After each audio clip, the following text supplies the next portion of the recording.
I see my favorite resident of Dublin, Ireland, Gerard Quinlivan. All right, so I'm super happy and super proud of our next guest, Gerard Quinlivan. I always tell the nicer version, then Jared tells the more blunt version of our meeting. So he and I met. We were doing pre-COVID in-person events, and we were talking about the stuff we're training you on: business development, getting retainers, and he comes up to me and you don't get my market, Mike. No one in Dublin or Ireland is going to pay retainers in insurance. As a matter of fact, I'm getting these low, crappy fees, and that's the market, and it is what it is.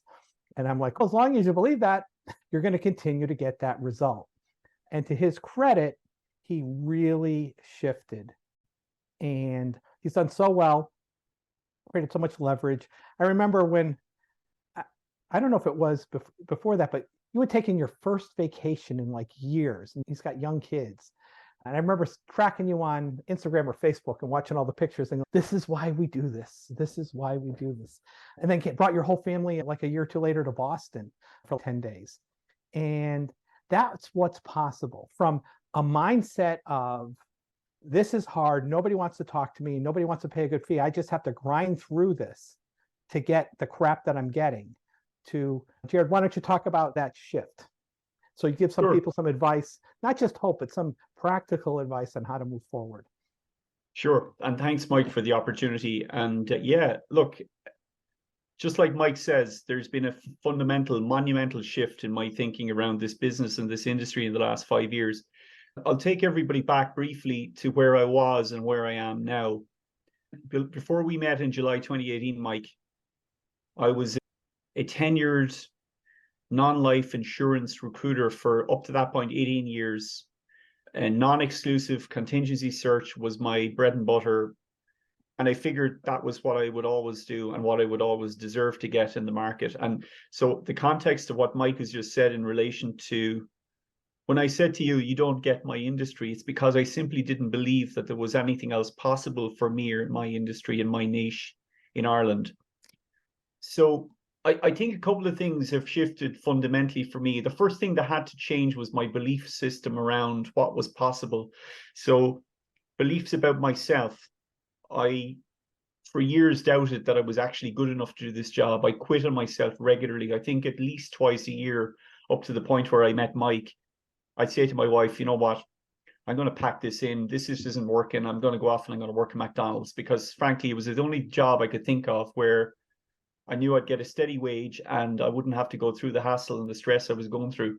That was the first thing. I had to change my belief about myself. I had to change my beliefs about the business. I had to change my beliefs around what I thought was possible, but most importantly, or more importantly, what I thought I deserved from the work and the effort I was putting in. Because you have to remember everything up to that point. For 18 years, I was conditioned into thinking in only one-dimensional way about the market, and that was the market is what it is. I am what I am, and there's always going to be this challenge of getting paid crappy fees on a non-exclusive contingent basis. So I literally left that meeting in Slough, and within 2 weeks, I had adopted and implemented a lot of the stuff that Mike had literally power hosed at me. And I think within 3 weeks or 4 weeks of that meeting, I had sold my first retainer in 18 years for a 60K fee. And I remember sending you the email and going, wow, I can't believe I'm actually emailing this guy that knows nothing about my market, telling him I've made a 60K fee, which was probably the biggest fee I'd ever made up to that point in my career. And then over time, over the last 5 years, what I've had to do is really transition away from the non-exclusive contingency that I thought I deserved, which was basically all I was conditioned to and used to working, to a situation now where 90 to 95% of everything I work is on a retained or engaged basis. I don't work for free anymore. And a lot of that had to come from in here. A lot of that was around my mindset around, if I feel that I deserve to get a fee up front for the work I'm about to do, then I'm going to ask for it. And half the battle for me was in my own head. It wasn't about the clients. It wasn't about the industry. It wasn't about the market. It was about convincing myself. I had to sell myself first that this was possible. And when I sold myself, everything flowed after that. because you're like, I know you're 2-3x your revenue. And then, but one of the things that shifted is even this year in some of your work with Francis is you took it to another level of discipline, and talk about to hit the activity levels you needed, because in Gerard making a decision to be 100% retained, you've got to talk to more hiring managers. You've got to, you're going to say no more than you say yes, but you're going to fill all the openings. Right. Yeah. I frankly, first thing I had to do was fire some of the clients that I was working the crappy contingency fees with. And that involved a mental adjustment. But then once I'd cleared the dead wood out of the system, you then have a recognition that you actually do have to talk to a lot more hiring managers and a lot more directors to uncover the one or two in the funnel that are going to want to work your way.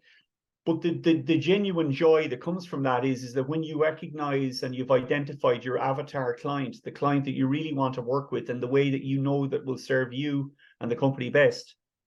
I'm finding now that some of those clients that I used to work contingency with, that I've converted to retained, they'll never work contingency with me or with anyone else ever again, because they know that there's another option. So that's been a huge transition for me. And I've had to change my activity. You're right. The mindset around activity was, I'll show up every day, I'll be at the desk, and presence will be my thing. I'll be here, and by osmosis, almost things will happen. But the reality is we all know that we have to do some of the work, the legwork as well. So one of the big leaps, I think it's really, for me this year, the big leap has been around time blocking. Mike, you've talked about time blocking probably from 5 years ago. You've talked about the importance of time blocking and setting aside your time in phases and in stages throughout the day. So for me, a huge thing this year has been implementing time blocking and 15-minute call calendars, 15-minute, 45-minute call sprints, which is my thing. I pride myself now on knowing that I can connect with 5 to 10 people in 45 minutes. And say that again. Connect. Pardon? Actual conversations, because nobody picks up the phone today anymore, Gerard. No, it's a shock. It was a shock to me when the first person answered the phone, but you get over the shock and you just go with the flow. But yeah, so you're saying you can get in an hour or 45 minutes, you can talk to 5 people. At least, at least. So for me, I didn't want to, he didn't make 5 dial attempts. He actually talked, and we've done this with our clients several times. We do these power hours. That's what we see on average is 5 conversations an hour.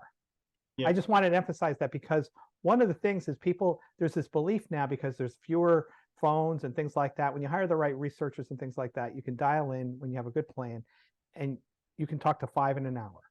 And I think it's important to point out as well, though, that in having those conversations, another fundamental shift for me was around making a decision to no longer accept the mediocre stuff that I used to accept previously.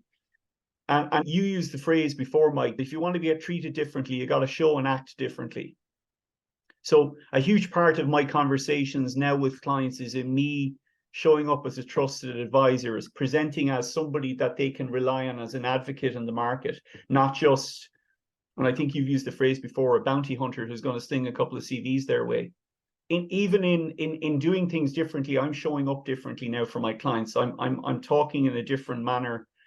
A couple of things that I implemented very early on that have worked really well, and I'll give credit to some of the other TRU members that I've worked with on this. MPC emailing.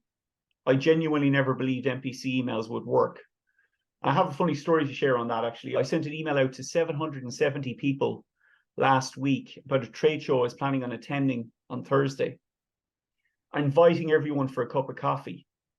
And I had 168 people respond wanting to have a cup of coffee with me on Thursday morning. Now, I like my coffee, but I don't like it that much. But the point is, I had 168 people that wanted to have a conversation. And I spoke to 60 of them in 4 hours on Thursday. And if you'd said to me 6 months ago that was possible, I would have just laughed in your face and said, there's no way I'm going to talk to 60 people in 4 hours.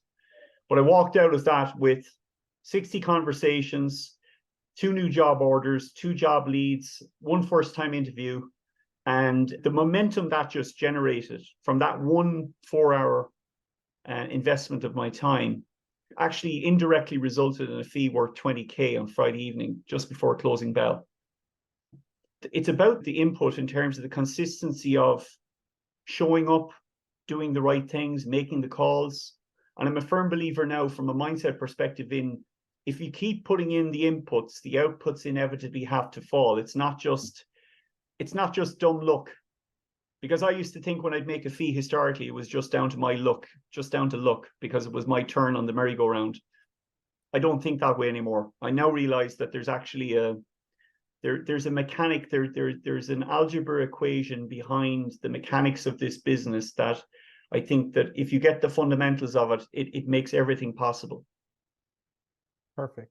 So if you had to give somebody, people rated themselves in, we did a new exercise, commodity versus kind of an elite recruiter, to jump out of that zone, what are 2 or 3 steps people can take to, one, to shift, to get into more conversations, and 2, recognize, you said it a few times, I loved how you said, I'm worth it and I don't work for free. Yeah. What's some advice you could give people around taking those steps to get there? I think the first thing to recognize is that you are worth it and your time is worth it. And this is an investment of your time. You're only getting one shot at this, so you might as well make the most of it. I think the biggest shift I made this year alone was knowing now that I can pick up the phone to any C-suite executive director of any firm in my niche in Dublin, and I can have a flip marketing call with that person. I can talk to them about their own career. There is no CEO in my industry, Mike, that will refuse a cup of coffee or refuse a conversation about their own career. So that's a really fundamental starting point. If I'm talking to somebody for the very first time and I've no previous history with them, I start by talking to them about themselves because they love talking about themselves. And then I engineer the conversation in such a way as I can talk to them then about their business. So it's almost a natural transition away from them talking about their own careers to then talking about the challenges that the business face. And the second conversation I have with that person is always a hell of a lot easier once you've started from that point. That's the first thing. I think flip marketing is a really good tool. I think I would be open to the possibility that there are other ways to engage with your audience, with your target, your client audience, other than just picking up the phone all the time. You've got NPC emails, you've got talent bulletins, you've got the opportunity of sending out LinkedIn messages. I love, for example, sending out, I have a template set up on LinkedIn that I send out regularly to new connections. And it's simply titled Open to an Exploratory Chat. And I put a 2-liner in about their career and where they're at. And I send that out to maybe 100 people a week. And you generate generally about 50 to 60 conversations just from that one email. So it's, for me, I think it has to start from in here. It starts from the belief and the mindset in here. And once you've convinced yourself that this is possible, then you can convince any of your clients that what you're proposing is a much better way of working. And I love the thrill of the challenge now of convincing clients that there might just be a better way of working than the way that they've been conditioned to working in the past. Perfect. I love what you said, because Kathleen did a training today on MPC and flip marketing. And some of the stuff that came up in chat as well, I'll do flip marketing at a mid-level management. You're doing it at the C-suite. And what I found is, and it sounds like this is what you found too, they're easier to get a hold of and talk about their career. Oh, way easier, way easier. And once you have the CEO in the palm of your hand, it really then is a trickle-down effect, because once the CEO is on your side, he or she is then referring you on to some other exec directors on the board. I'm talking to non-exec directors now about succession planning. I'm frankly having conversations with directors in the insurance industry in Dublin that I, even up to 12 months ago, could never have imagined having. It's like I'm breathing different air. It's like I've elevated my recruitment approach to a different level. And it's not even looking down on the people underneath, because look, we're thrilled as a business, we're thrilled to help those C-suite directors build out the businesses and the teams underneath them. But I found that once you get the C-suite on your side, the conversations further down the food chain become a lot easier and a lot more fluid. Because what they say is, Gerard's the CEO, he'll say, call Kathleen, our VP of sales. I think she's got some requirements. So now my voicemail or my email is, I was just talking to Gerard. He and I had this great conversation about your company. He wanted me to connect with you about your current requirements. That's a call that's going to get 100% response because it's directed by the CEO. That's right. That's right. And otherwise going into that conversation it's a little, and I don't know who used the phrase, but it's a little like going into a gunfight at the OK Corral with an empty chamber. Unless you've got the advocacy of the CEO or somebody further up the chain, you're going in with no bullets. The other thing I would share, and I wanted to get across, Mike, to all of the guys on the call, is if you want to get treated differently in this industry, you have to think and act differently. You have to come across as almost, I think you used the phrase before, like a market disruptor. And the TRU has given me a license to very much be that market disruptor, to go out and embrace the challenge daily of winning over reluctant or reticent clients by challenging how they think about their own businesses. And I have to say, that's been one of the real joys of the program for me, is to be able to challenge owners of their own insurance companies into thinking in different ways about the businesses that they've historically thought about. Because nobody else in my market, nobody else in my space is having those conversations with them. So straight away, it sets me apart from 15 or 20 other recruiters that might also be dabbling in the insurance market. Yeah, it's amazing, Gerard, because then you're not having a job order call. You're having a call about their business, their challenges, and then part of that is the executive or the salesperson or the accountant or whatever they have to hire. But it's not about you're not calling with this, tell me about the duties, responsibilities, tell me about the background required. You get into that, but it's an offshoot of somebody they already, based on what the work you did, Gerard, somebody they know and trust. Right. And trust is the key thing, because in my experience with the clients I work with, if they know you and they like you and they trust you, that generates repeat business.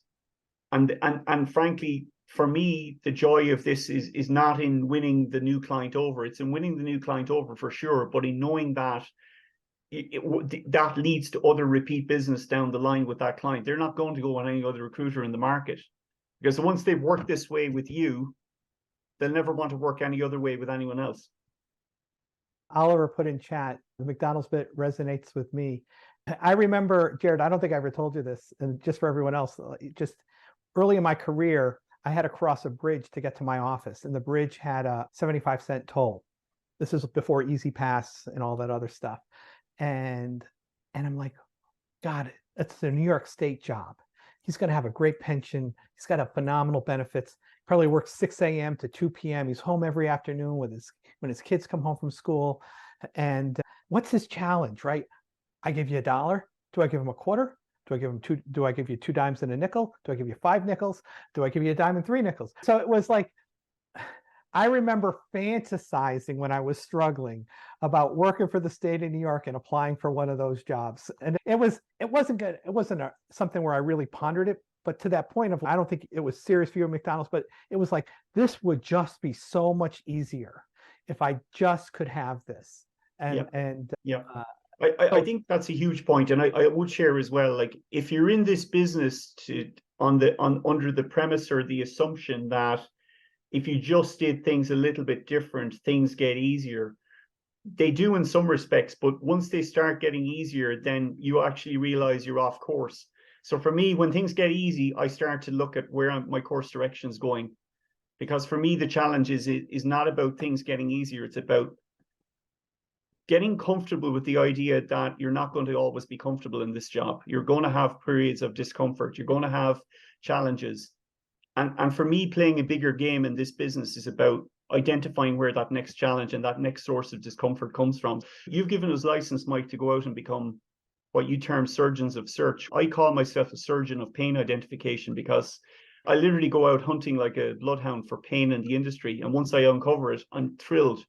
The client's not thrilled because the client is obviously in pain, but that's for me the goal, is going out uncovering the pain points and then offering a panacea or offering a solution based on a very prescriptive diagnostic that we conduct with our clients.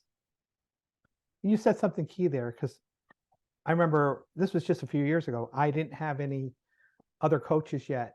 This was like a year or two before you and I met, Gerard. And I sat down with a mentor on a consulting day.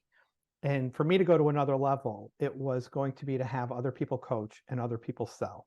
Even though I did it in my recruiting business, for whatever, I had this mental block that no one can do it better than me. Everyone hires Mike to be their coach, which tragically I've learned is not true.